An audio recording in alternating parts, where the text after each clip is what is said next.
and welcome to the August 18th, 2024 episode of Nick's News. I am your host, Nick. This is brought to you by Some Budget Studios. That's right, I'm finally putting a little bit of money into this project. So, we're on every Sunday, and I thank you all so much for catching us live, tuning in, or catching the replay. You can catch us live on Facebook right now. Previous episodes can also be found on Facebook, on the Facebook page, and on our YouTube page.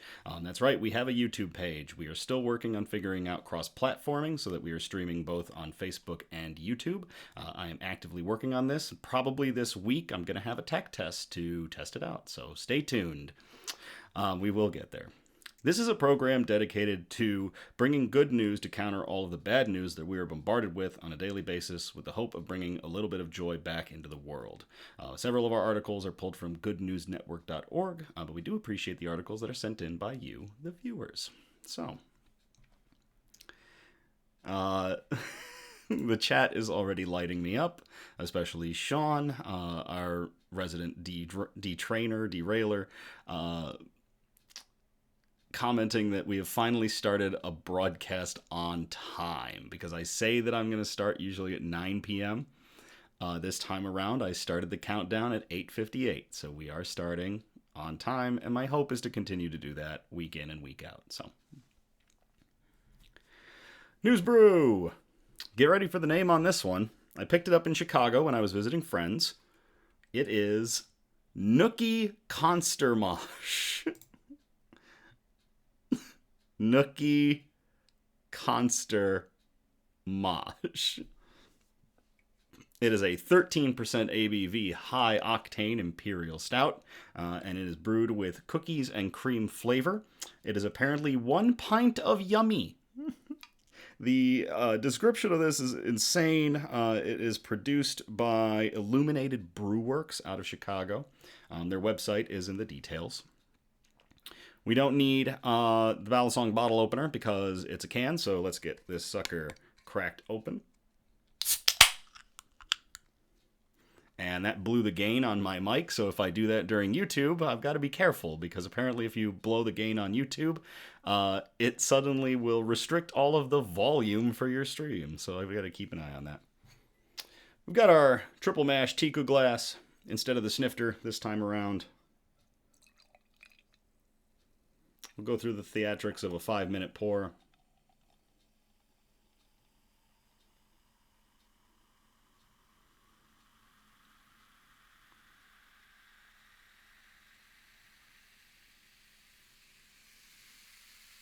Can you hear that sizzle?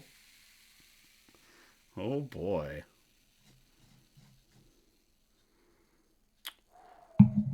That smells good.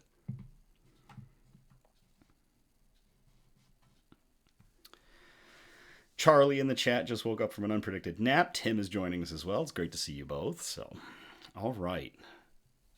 Let's get into our shout-outs. Do you want some fine wine or cider? By all means, head on down to Fox Hen Winery in Grand Haven, Michigan. They're open Fridays and Saturdays from 1 p.m. to 8 p.m., and usually on Fridays, I'm there from about 5 p.m. to 7 p.m. Websites for their Facebook and their normal homepage are in the description.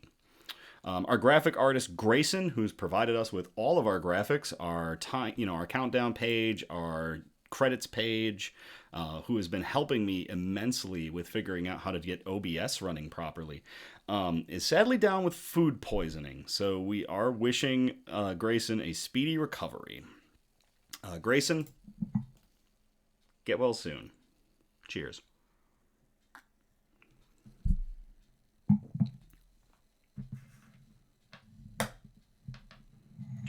Wow. Okay. It's going to take me a couple of sips to get used to this beer. It's got some stuff going on. All right. Some micro-carb bacon going on from Sean in the chat about the beer. The second shout-out is a little bit more on the sad side. But sometimes, you can't always have good news. Sometimes there will be some bad news. So I would like to pass on a bit of sad information. Producer Donna's friend Chris lost her husband unexpectedly and very recently. He passed in his sleep, and it was unexpected. Strength and love to Chris and to her family from all of us here at Nick's News. Thank you, producer Donna, for letting us know about that. And to Chris, much love and care from the Nick's News community.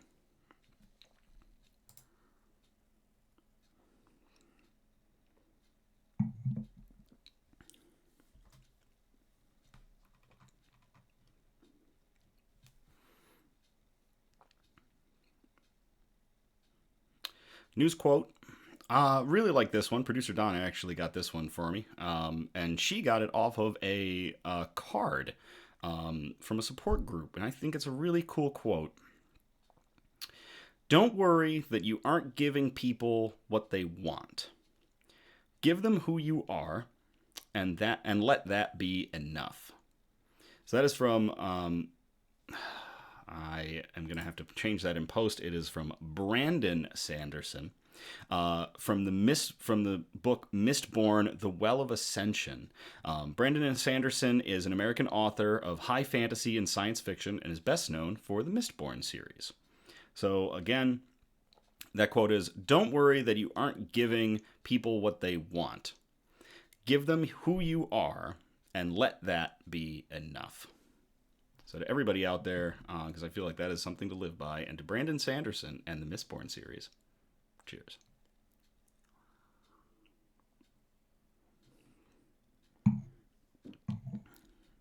If you're looking through the description of the broadcast, you're going to see something has returned. It's called the bug update. I recently built a new terrarium. In fact, I redid my entire terrarium setup here in my office. I'm down to one tank, which is just a darkling beetle tank, and then this new terrarium. And I ordered a new arthropod. Stay tuned for a breaking news update sometime later this week. I will tilt the camera to see if it can show it. Yeah. So this right here will be a new bug's home. Or I should say arthropod, a new arthropod's home here in the Nick's News office. I will not say what it is. Again, stay tuned for a breaking news update where I will do an unboxing when it arrives. So we have that to look forward to.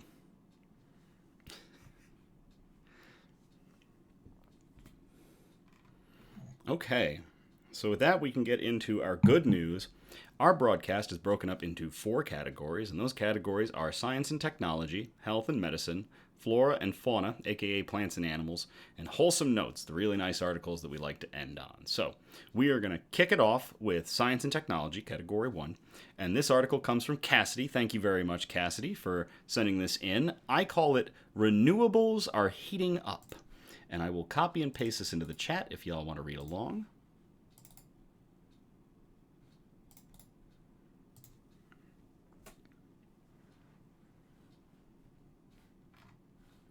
Company achieves drilling breakthrough that could transform the future of geothermal.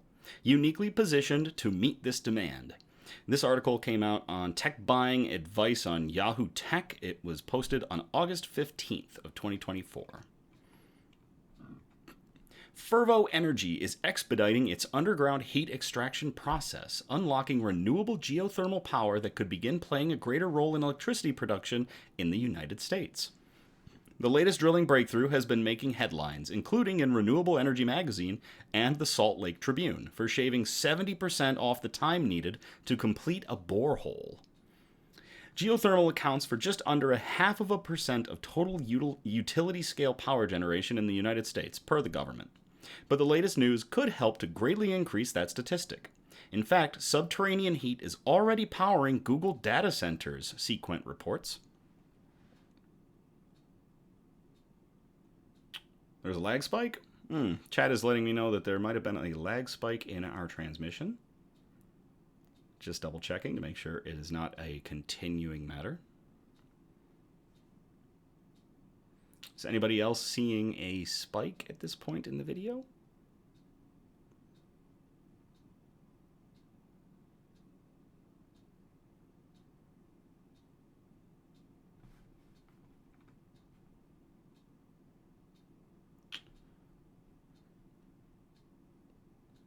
Travis saying nay. So might have been something on Sean's end. Russell chiming in with nope.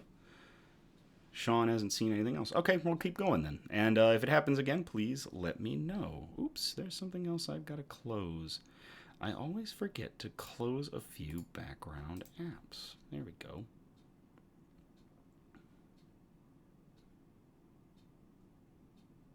All right, let's keep going. Do-do-do. Do-do-do. To access the heat, experts must drill into Earth's crust. That's where Fervo has made great progress, utilizing insight learned from the dirty energy fracking process. As its Utah Cape Station project, the drill team bore into the solid granite, completing the hole in an astounding 21 days, according to the sites and news releases. We believe that Cape has at least 2 gigawatts of geothermal potential, Fervo strategic communications specialist Chelsea Anderson told the Tribune. It's part of a sprawling project that could include around 24 wells. The goal is to start pumping out 90 megawatts of continuous power by 2026 and expanding to a larger 400 megawatt installation by 2028, according to the Tribune. Demand for around-the-clock clean energy has never been higher, and next-generation geothermal is uniquely positioned to meet this demand, Fervo CEO Tim Latimer said, per the outlet. Geothermal heat leverages the extremely hot temperatures deep underground, either accessing hot water already there or heating water that's sent downward. The hot H2O is generally used to power a surface-level turbine to make electricity. There are different setups, all leveraging Earth's temperatures to make cleaner, abundant energy, as described in the Department of Energy video clip that is in the article if you'd like to check it out.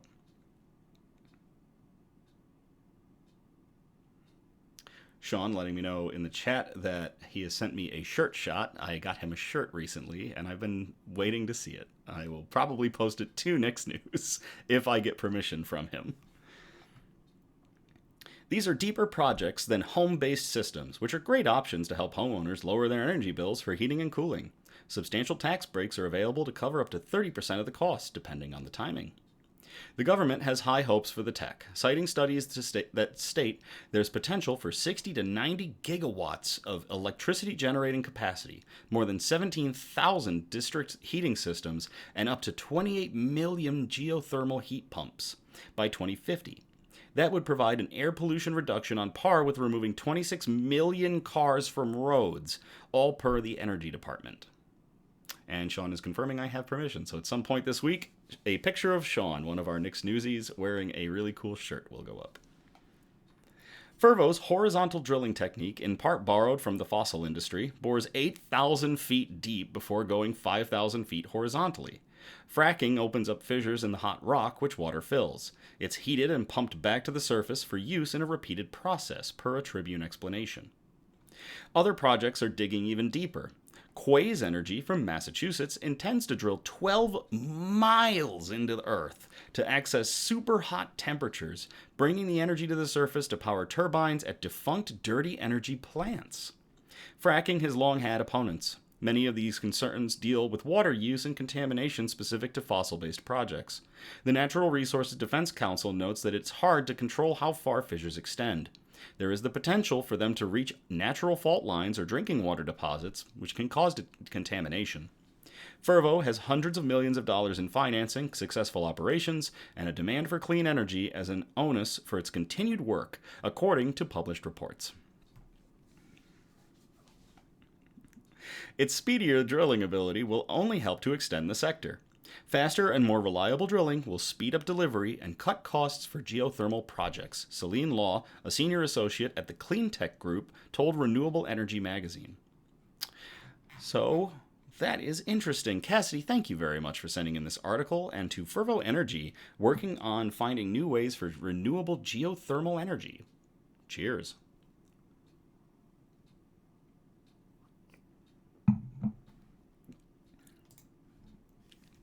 There's a little bit of a fight going on in the chat at this time between producer Donna and Sean about Sean's permission that has been granted and whether or not it is blanket permission or specific permission.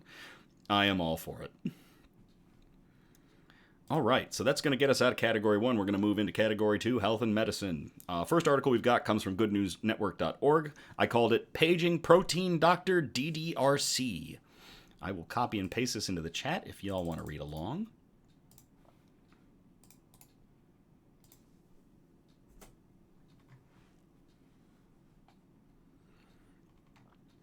Newly discovered protein stops DNA damage and even repairs it, becoming a possible key to cancer vaccines. Research from Western University has discovered a protein that has the never-before-seen ability to stop DNA damage in its tracks.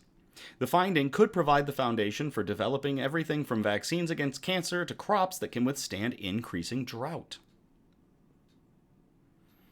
The researchers in Ontario, Canada, hey Canadians, found the protein called DdrC for DNA damage repair protein C in a fairly common bacterium called Deinococcus radiodurans, which has the decidedly uncommon ability to survive conditions that damage DNA.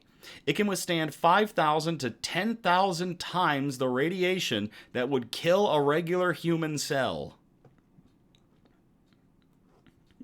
Lead researcher Robert Zasbla says Deinococcus also excels in repairing DNA that has already been damaged.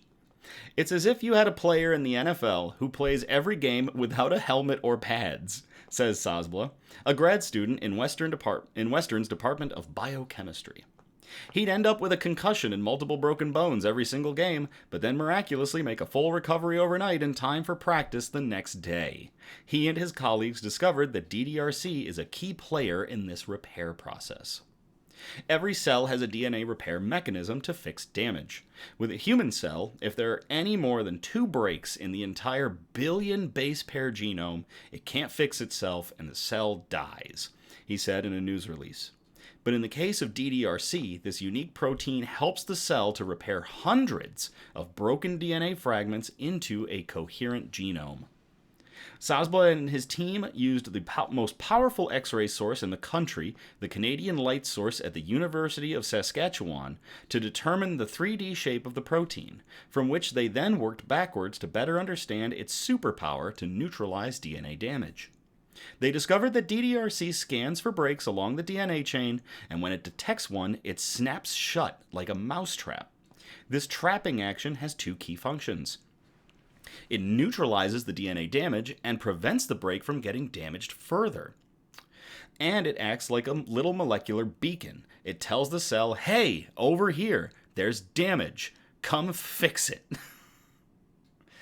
Typically, says Zasbla, proteins form complicated networks that enable them to carry out a function. DdrC appears to be something of an outlier, in that it performs its function all on its own without the need for other proteins. The team was also curious whether the protein might function as a plug-in for other DNA repair systems. They tested this by adding it to a different bacterium, E. coli. To our huge surprise, it actually made the bacterium over 40 times more resistant to UV damage, or UV radiation damage. So they made E. coli radiation-proof. He reported in findings published in the journal Nucleic Acids Research. This seems to be a rare example where you have one protein and it really is like a standalone machine. He says that in theory, this genome could be introduced into any organism, plants, animals, humans, and it should increase the DNA repair efficiency of that organism's cells. The ability to rearrange and edit and manipulate DNA in specific ways is the holy grail in biotechnology, said Zasbla. What if you had a scanning system, such as DdrC, which patrolled your cells and neutralized damage when it happened? This might form the basis of a potential cancer vaccine. The Western team is just getting started studying Deinococcus. DdrC is just one of the hundreds of potentially useful proteins in this bacterium. The next step is to prod further, look at what else this cell uses to fix its own genome, because we're sure to find many more tools where we have no idea how they work or how they're going to be useful until we look. Currently, when we think of cancer treatments, we always think of treating it once it's already happened. What if we can prevent the cancer from happening in the first place? And there is a video in the link or on the page that goes over this discovery. So this is Awesome. Sean in the chat saying, T-Virus much from Resident Evil. It really is a step in an interesting direction. But yeah, if we could fight cancer before it happens, because cancer spawns from DNA damage to cells and causing them to go haywire, that would be pretty crazy. So to everybody at, what was it again? In Ontario, Canada, what was the place? Where was it? Where are these researchers? Western University, for finding this little protein, DdrC, and for working with it. Cheers.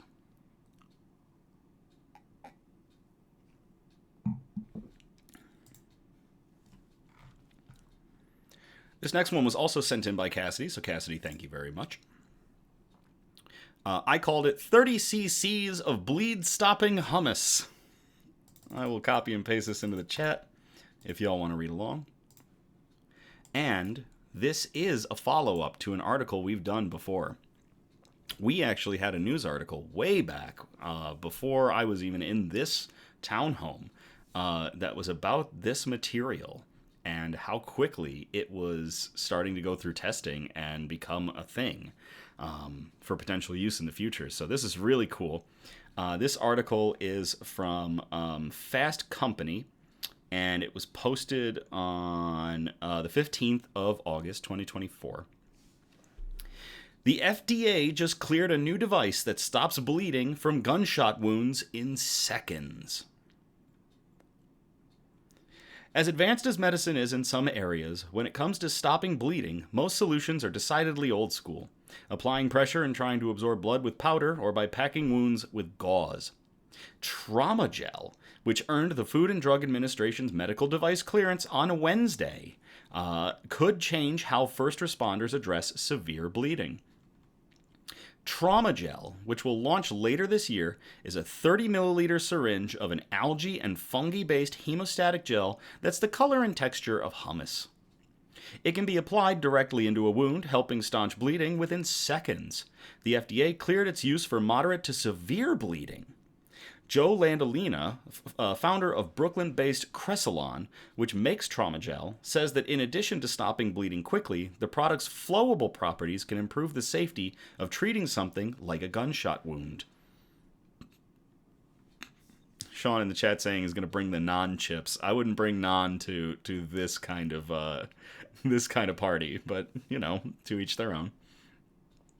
If you have a roll of gauze, you have to pack that into a bullet wound inch by inch, and you have to ensure it's making contact with whatever's bleeding, he says. It's painful for the patient, and it's dangerous because it can expose an EMT or emergency physician to shrapnel or shards of bone. Trauma Gel finds its way to where it needs to go. Trauma Gel's clearance by the FDA follows last year's approval of Cressalon Hemostatic Gel, a 5 milliliter version of the same product that was allowed to be used on minor cuts. But even before that, the company's product was proving its capabilities at more than 10,000 veterinarian clinics as Vetigel. In animal medicine, Vetigel was used for everything from spinal surgeries to teeth cleanings. All of the work we've done to this point has not only allowed us to save lives in the pet space, Landolina says, it's also allowed us to build up the business functions that we need as we launch Trauma Gel.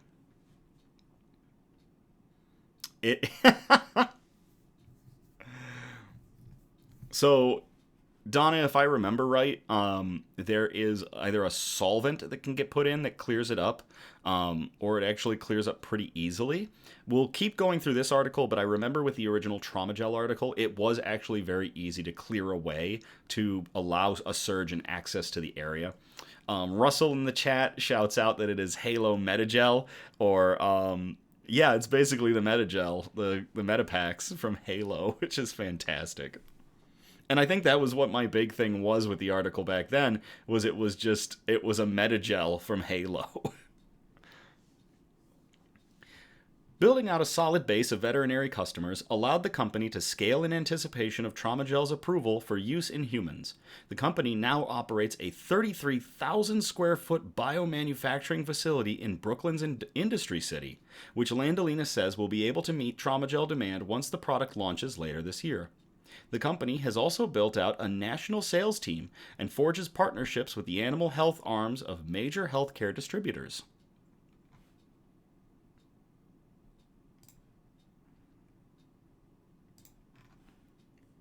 "91% of battlefield mortality is due to preventable hemorrhage," he says, which means if there were only a better product to stop bleeding, lives could be saved. The Department of Defense has taken notice of even broader applications of Cressilon's technology. Since 2022, the company has been working with the Walter Reed Army Institute of Research under a cooperative research and development agreement to help stabilize traumatic brain injuries among soldiers. In July, Cressilon shared positive results from a preclinical study evaluating its gel's impact on intracranial pressure and hemoglobin content in small animals. Anything done in small animals like this may or may not translate to results in humans, Landolina says, adding that the application Walter Reed is investigating is still a ways off, if it's found to be viable. For now, Cressilon is focused on trauma gel's launch, and getting EMTs and physicians trained to use it. Landolina says that it'll be easier to teach physicians to trauma gel in humans than it was to train vets to use Vetigel. Animals, after all, take many different shapes and sizes, and Vetigel was used more broadly than trauma gel will be. The learning curve is much easier than what we saw with Vetigel, he says. It's not quite as simple as point and shoot, but it's about as close as you can get. So the article did not go over how they clear it out, so we'll have to do a little bit of further research on that. But to Cassidy for sending in that article, and to Trauma Gel from Cressilon and Joe Landolina, the founder, pushing out this new product to help close up wounds faster and stop bleeding. Cheers. I'm going to top myself off here. This beer, it's not boozy, which is dangerous because it's 13%. The cookies and cream is definitely there. It's kind of like a little bit of a muted Oreo. So it's pretty slick.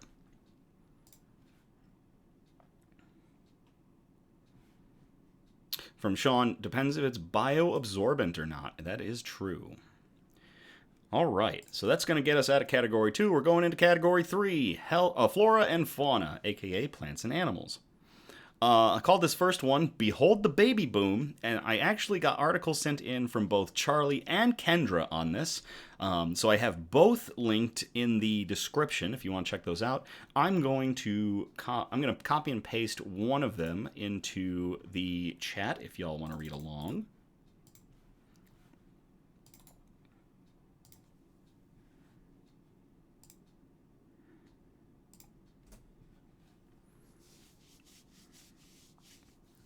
Baby Boom! A closer look at conservation efforts at John Ball Zoo.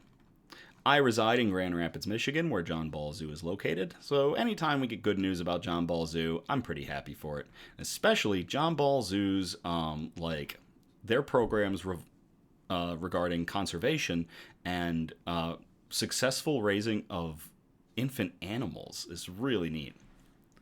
So here we go. There's been a baby boom at John Ball Zoo. This article came from Fox 17, West Michigan, and it was posted on August 13th of 2024. There's been a baby boom at John Ball Zoo. Fox 17 first reported it to everybody on Monday. Tuesday, Fox 17 visited the zoo to see the animals in action. 3 very active baby lynx are just the start of the additional animals. There are also 3 new penguins, a snow leopard cub, and a baby bongo. The lynx and the bongo are out in the exhibits for people to see. We have our snow leopard baby. She's not quite out yet. She's still a little clumsy. We're expecting another 3 to 4 weeks before she's out, curator Tim Sampson said. It's all in the name of conserving animal species. Each birth is another feather in the zoo's cap. A lot of these births can be attributed to what is called the Species Survival Plan. It's a genetic database which helps us move around animals and pair them up for genetic diversity without overpopulation, Sampson said. Animals can come from all over the country and even travel internationally. One of the snow leopards came from Canada. There's a lot of moving around, a lot of planning, and then, fingers crossed, and letting nature take its work, Sampson said. Species Survival Plan have already made a big impact. The SSPs, I'll use Golden Lion Tamarin, that is a small South American primate. Without an SSP, they wouldn't be around anymore. The species survival plan is single-handedly responsible for saving that species, Sampson said.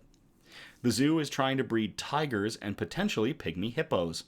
They'll try more intentionally to make that happen in the fall, Sampson says. Julie said that she's going to go see the lynx on Tuesday. That should be really cool. I think one of the articles, they probably don't want it to be permanent since they're like, oh, Donna and Sean are still talking about the trauma gel.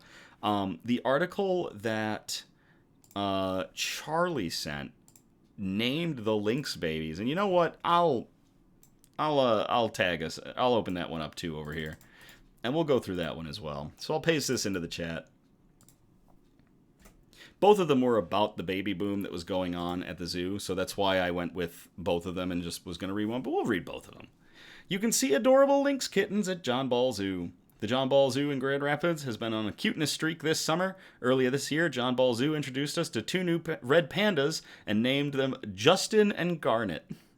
Now the zoo welcomes even more new life in the form of 3 adorable lynx kittens named Rocky, Yukon, and Jasper. John Ball Zoo announced on their Facebook page that Canada Lynx parents Becca and Thor welcomed 3 new kittens on Thursday, May 23rd. Since then, the kittens have become more active outside and can be seen playing together, though the kits still spend most of their time inside. The breeding of Becca and Thor is an exciting event because the lynx is a federally threatened species in the U.S., having been on the endangered species list since 2000. Lynx are known for their gray fur, big feet, and long hind legs. They usually live in forests that allow them to hide in the snow, which makes sense considering the primary source of food is snowshoe hares. If you want to try to get a glimpse of Jasper, Yukon, Rocky, Thor, or Becca, the zoo is open every day until November 24th when the 2024 season is over. The zoo is also currently running the Dino Adventures exhibit that features 22 life-sized robotic dinosaurs. That is awesome.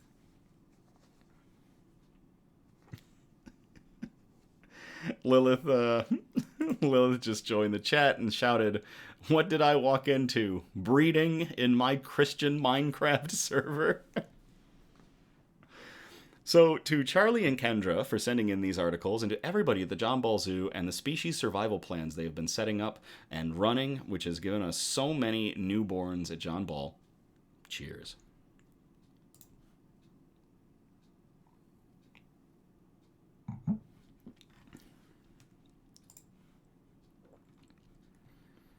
Okay, so that is going to get us out of Category 3 and into Category 4, the wholesome notes. Both of these are not all heroes wear capes scenarios.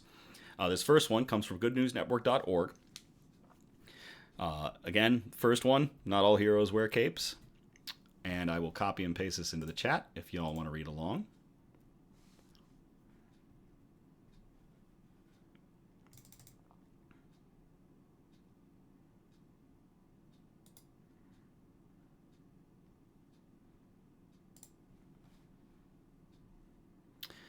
Julie correcting me, the red pandas' names are Nima and Dara. I think I remember that.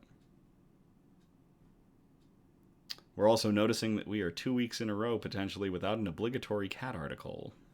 Something tells me I'm going to have a flood of cat articles between now and the next Nick's News.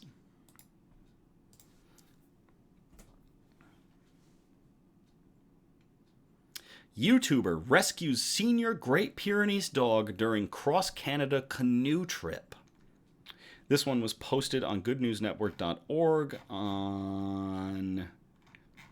Oh, Good News Network. When was this article posted? August 12th of 2024.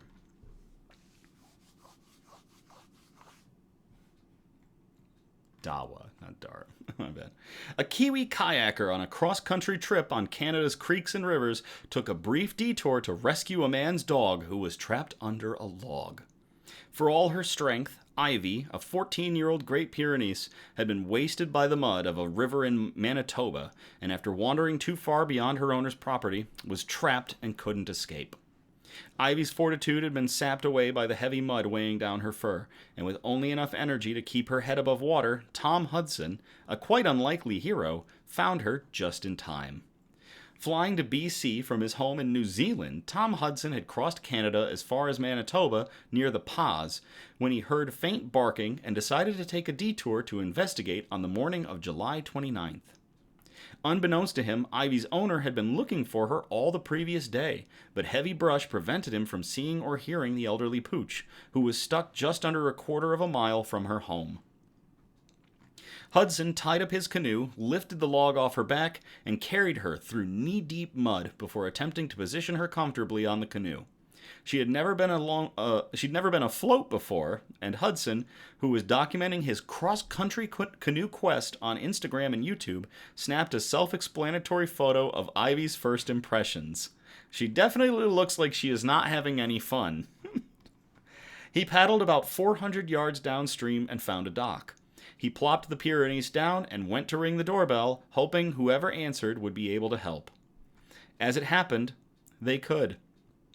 "She's a pretty lucky old dog that he came by when he did," said owner Tom State, who opened the door and saw the pair covered in mud, because he could have went the other way on the other side of the river and he would never have seen her. I probably never would have found her. The New Zealand accent must have been as startling as the fact that a stranger was returning his dog. Hudson stuck around to help wash Ivy off, after which State invited him to eat with his family and rest for the night. Hudson accepted and told CBC News, reporting on the story, that he could have done nothing else but help the dog. Being hundreds of meters from your home, probably able to hear your owner, probably able to smell your owner. I just thought it would have been a terrible way to go, he said. So there's no way I could have not done what I did.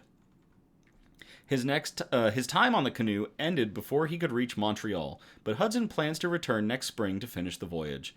He told CBC News that he left with a feeling that all the world's kind people were located in Canada, endearing the nation to him as much as the wilderness and wildlife he had seen along his route. And there is a video from from Tom Hudson regarding his rescue of Ivy. So that is fantastic. Sean saying, all right, that guy is an honorary Canuck. Yeah, gosh. To Tom Hudson and his rescue of Ivy, the Great Pyrenees. Not all heroes wear capes, sir. Cheers.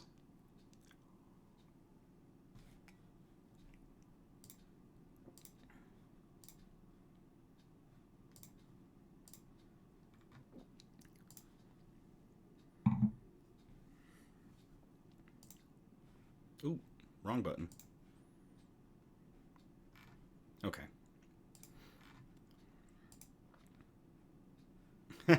Donna following it up. Yep, we've just adopted him. That's good. Okay. That's going to get us to our final article. Not all heroes wear capes again. This one was sent in by Cassidy, so Cassidy, thank you very much. And I will copy and paste this into the chat if y'all want to read along.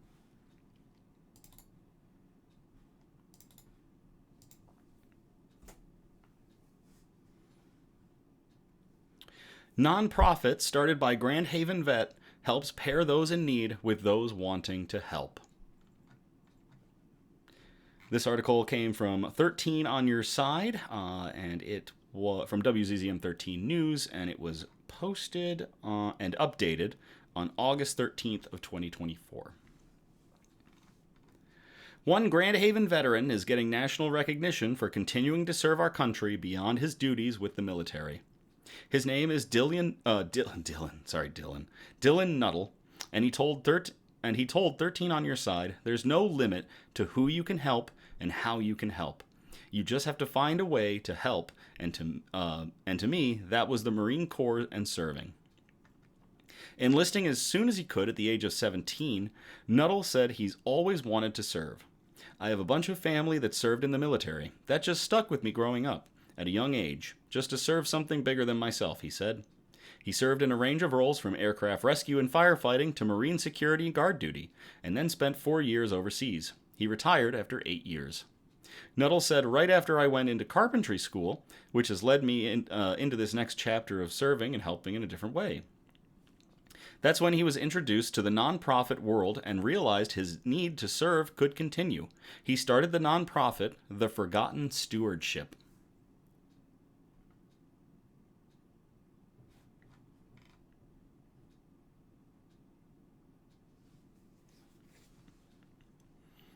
He explained, "Our mission is to establish neighbors helping neighbors by empowering and equipping local stewards with the tools and training necessary to change one community at a time.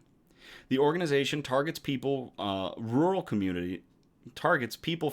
communities who may need an extra hand. One of the biggest things is home repairs. Once they start going downhill, it's expedited every year on top of it.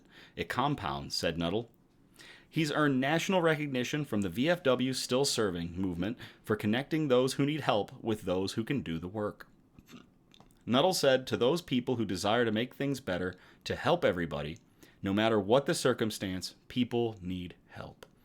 You can request help or sign up to become a steward and help with repairs on the Forgotten Stewardship website, which is included in the article."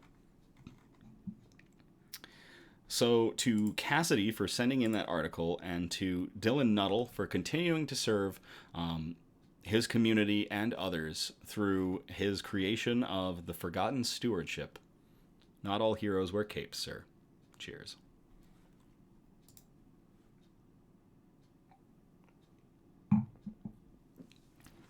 Sean threw in Nick's News by Cassidy and Julie, who tend to send me a large number of articles, but we also get several from Charlie, Kendra, Eliza, several people.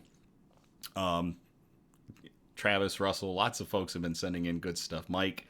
So yeah, Nick's News by Cassidy and Julie, presented by Nick, produced by Donna, artwork by Grayson, derailed by Sean. So that is about how it goes. So that is about everything. At least I think it is, yeah.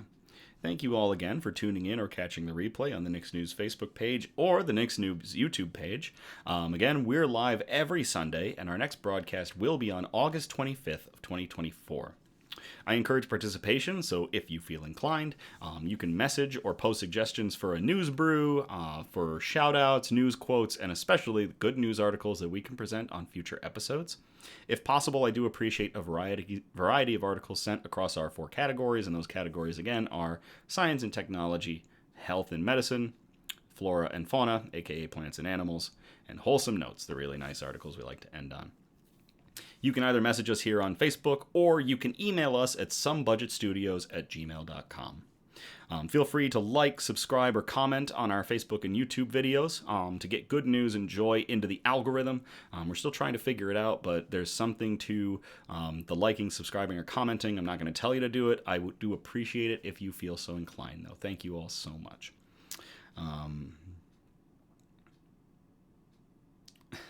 So yeah, as always, thank you again. I love you all. Have a great night, and I'm going to play us out.